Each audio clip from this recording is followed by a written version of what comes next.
You get a little bit where Doc Hendricks, Michael Haynes, just appears. And he goes, "Hello, ladies, And Shane McMahon just barges in and goes, "I'll take it from you, shut your mouth." He's getting a bit full of himself here. And he is very overexcited. And in the background, you can hear Isaac Hayes is beginning to play an instrumental version of Shaft. So I think Hayes is probably tottered off. But I did sort of go, what was this segment for? No. Hayes speaks, Shane interrupts him, and it just ends. So many of these bits, there's links for links' sake, but they link to nothing.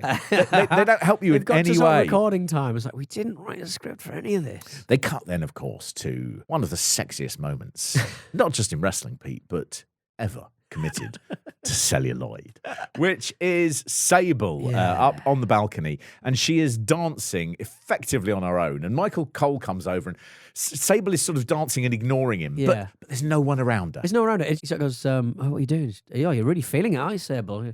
I'll probably stand over here, actually. And, she says, once I get started, I can't stop. She's got one move. It's a sort of half a body roll, a sort of gyratory, sort of sexy grind she does. It's an audition for a nightclub kind of dance. Cole just steps back, and the camera just does it, and she just stares forward, and she does it in this empty sort of bit. Yeah. And it did look like, sometimes when you see like women in clubs who have just gone absolutely out of their mind on booze, and she looked like any moment she might just start lobbing fucking bottles, but it was really unsettling. I think she goes on for way too long. Yeah, she's dancing for the crowd as well. Famously, in ECW, Leah Meow would do that in an attempt to placate a crowd when the show had collapsed, and she did a dance on top of the ECW arena, and she had previously worked as an exotic dancer, and she did it far sexier than she should have done, and it became a huge, big marketer for RF Video when they were selling those tapes. Cool. Yeah, lovely. Stop reading Mick McManus's wrestling book and head on over to patreon.com/WrestleMe. It's where all the big boys play. We see in the crowd the Mean Street Posse as well, who were genuine high school classmates of Shane McMahon, who liked the idea of wrestling, and they brought them in. It's a self-conscious, calling them the Mean Street Posse. They wear tank tops and knitted jumpers because Connecticut sort of fancy school. Deborah is with them in the crowd, and Shane comes over. He just looks at her and he sort of goes, "Ooh," with her thoroughbred thighs and bodacious set of tartars. Bodacious set of tartars. There has never been. That could have been said by fucking Spuds McKenzie. It's so 90s.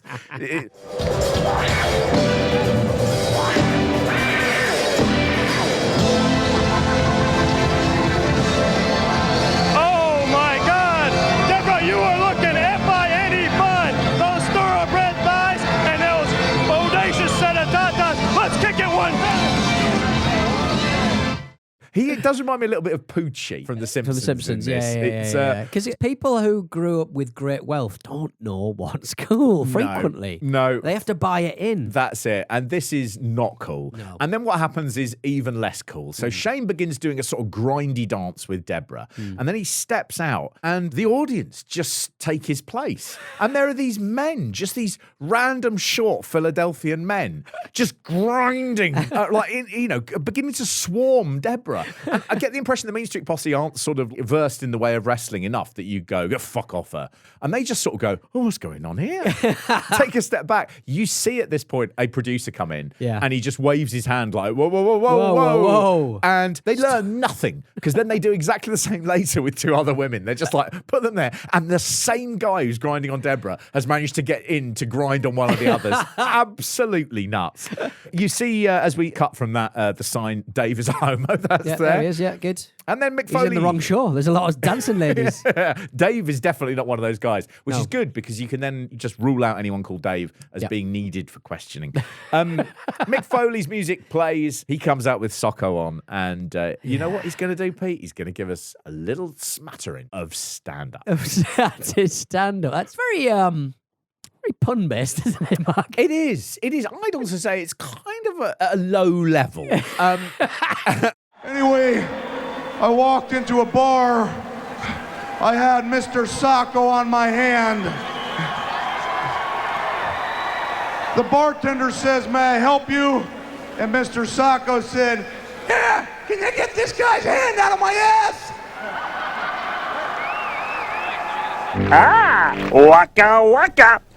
It's got that thing as well because it's all part of his job, and he's talking to people who know who he is. Yeah. It's a little bit like if you go to a Christmas party of, say, a frozen food manufacturer, and it's all full of these sort of in-jokes that, even though they're in-jokes, they don't quite land, do they? Yeah. He says, I've got actually quite a bad knee injury. Terrible way to start stand-up as well, because people are very like, has he? Oh, this is awful. And he says, I guess you could say, limping ain't easy. And they go, okay, we got it. Yeah. And then he talks about his uncle who got lost at sea. And he says, shrimping ain't easy. Yeah, nice. Very much punchline first, worked out at the end. And he then says he went to a small museum in Philadelphia, and in the back was a rare display containing a videotape of Al Snow's last decent match. He's ruined the rhythm. Yeah. There, because he was doing the rhyming thing, and you expect it, and then it doesn't come. Yeah. And he then says he's sick of The Rock talking about his monkey ass. He says, I happen to have a nice ass. Second off, everyone knows that the monkey is a member of the primate family, automatically making it a subspecies of the chimpanzee. Jesus Christ. Chimping ain't easy. and again, you're just He's like, got too far from the boat there, hasn't oh, he? fuck. I mean, when you're saying automatically making it a subspecies of, you know, you've really got to work hard to keep him on board with that one. He then says tomorrow, and I did think this was the funniest line, on behalf of all the WWF superstars and Al Snow, I thought that was good. He says, I've got 2 words for you, and those words are, beefy. He says, Right. this was the advertising slogan of the tinned pasta manufacturer Chef Boyardee in the States. Yeah. And Foley had just done a load of print and TV commercials for them. Why would he suddenly throw it in here?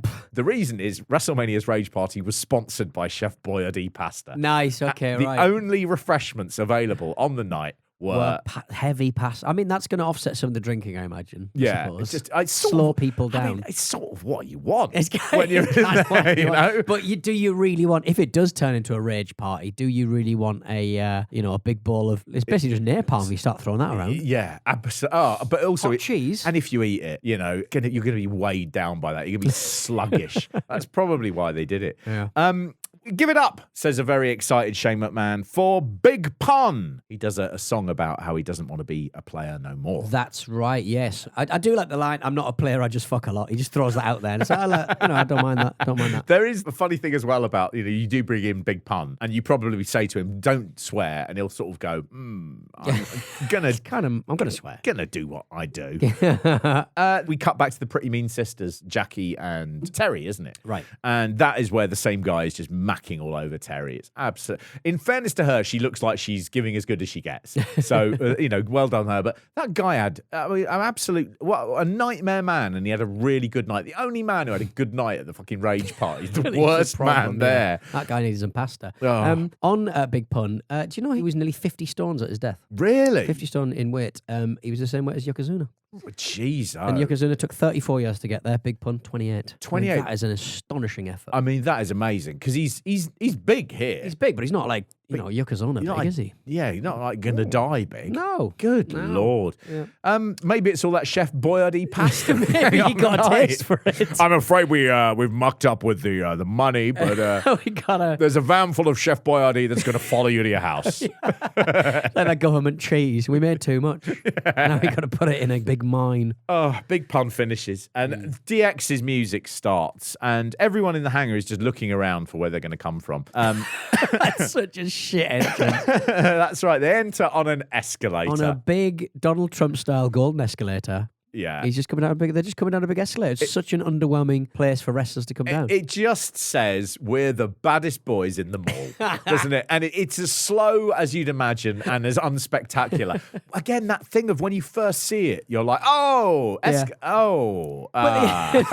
sort of went, that's a larger than usual escalator. We should showcase that somehow. Definitely. And down they come. You're sort of super aware as well there's an up and a down. Yeah. And the other one is just running empty next to it. And that, of course, makes it seem small because there's they're just on one side of it, other side unusable. X-Pac has put his foot up on the handrail as well. And Too high. You have to do something because otherwise you are in a line. Yeah, and the thing about the escalator stairs and the escalator handrail, they move at slightly different frequencies. Don't they? Foot will be slipping. It's annoying with your hand when your foot is slowly pulling your hip out of joint. It's going to rotate you, isn't it? Just leaving your genitals popping forward. I mean, they just look like such fucking arseholes. And they are such fucking arseholes. It's ideal, Mark. Oh, man. They make the decision as well to come through the crowd because, you know, your rules, Pete. Jeez, It's a rage pie. Fucking, I'm not doing that. Stick him up your bum, mate. We're DX. We don't care. We're down with the people. They do have to hack their way through the crowd.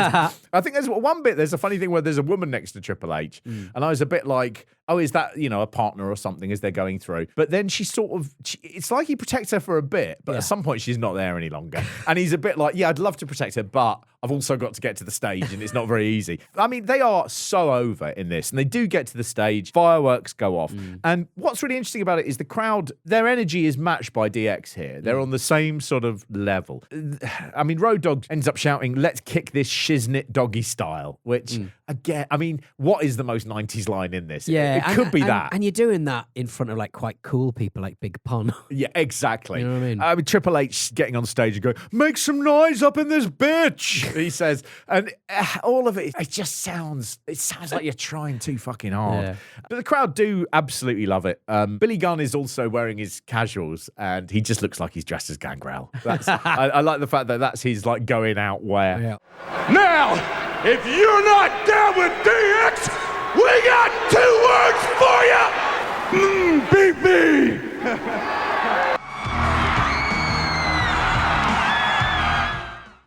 We get Brisco backstage with Patterson. They've dressed as women, obviously. They're no longer in their dresses. They've not, for some reason in this bit, they haven't been thrown out. No. The security guard has said, right, you guys out. And he's gone. And by that, I mean, simply stay in this room, but get changed.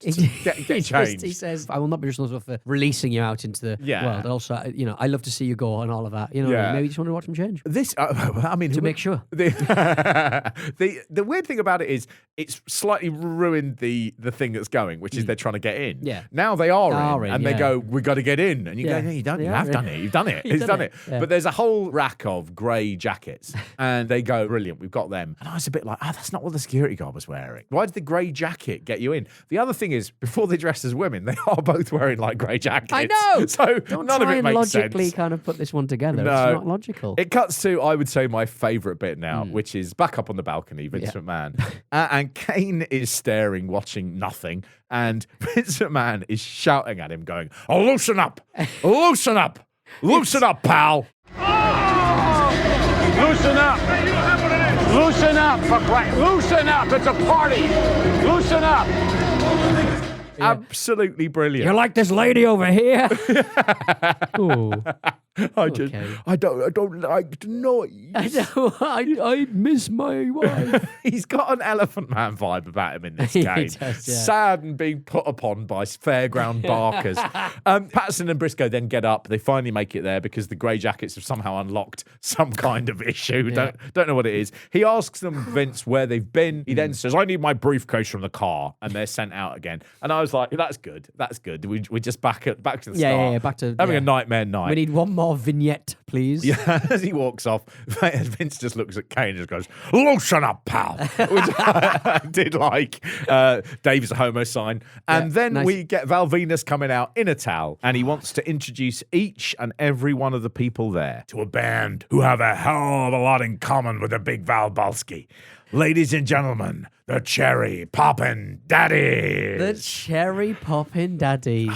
A revivalist swing band. I saw a revivalist swing band of an era that didn't exist outside that Paula Abdul video where the cat danced with her. Suit men. Yes.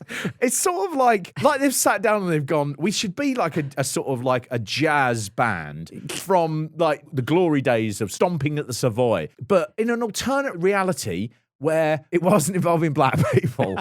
What would it be if like Ian Lee was the lead singer? Dressed like Ian Lee on the 11 o'clock show. That's it. It sort of reminded me of the thing that put me in mind of most was I was a bit like I could see these guys. I bet they played a lot of like Steve Jobs' product launches. Yes. I feel like yes. Very good. Yeah, a corporate for hire kind of like, look, you can't afford Motorhead. But you can for 20 grand have the Cherry Poppy Daddies. We wouldn't want something like that. We want something fresh and zingy. Oh, well, have I got the fucking band for you? Hot sauce. They boiled my fucking blood. Real corporate high school band wank. Tongue-in-cheek pastiche of something that didn't exist. Not quite the Mighty Bostons. They're super pleased with it, aren't they? It's the very definition of your mum saying, I bet you didn't know that I like this kind of music. And going, Isn't it? Yeah. Oh, Mum. God. And the guy sounds like, they all sound like fucking parrots screeching their way through it.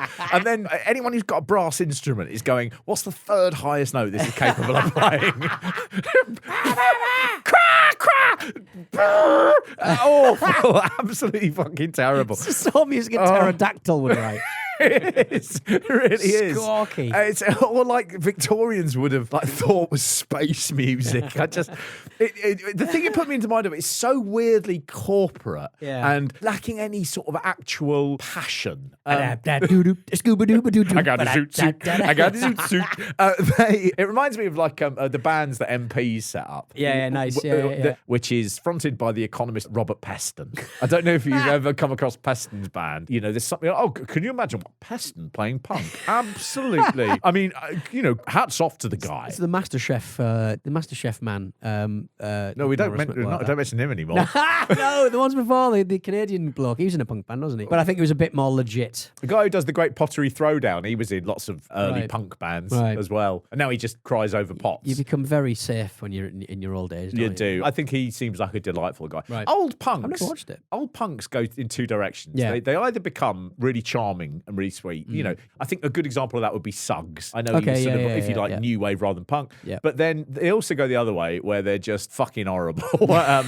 And they all go right wing. That's punk's dealt with. The Undertaker then comes out and he hypes his upcoming Hell in a Cell match with the Big Boss Man, which will be an absolute stinker.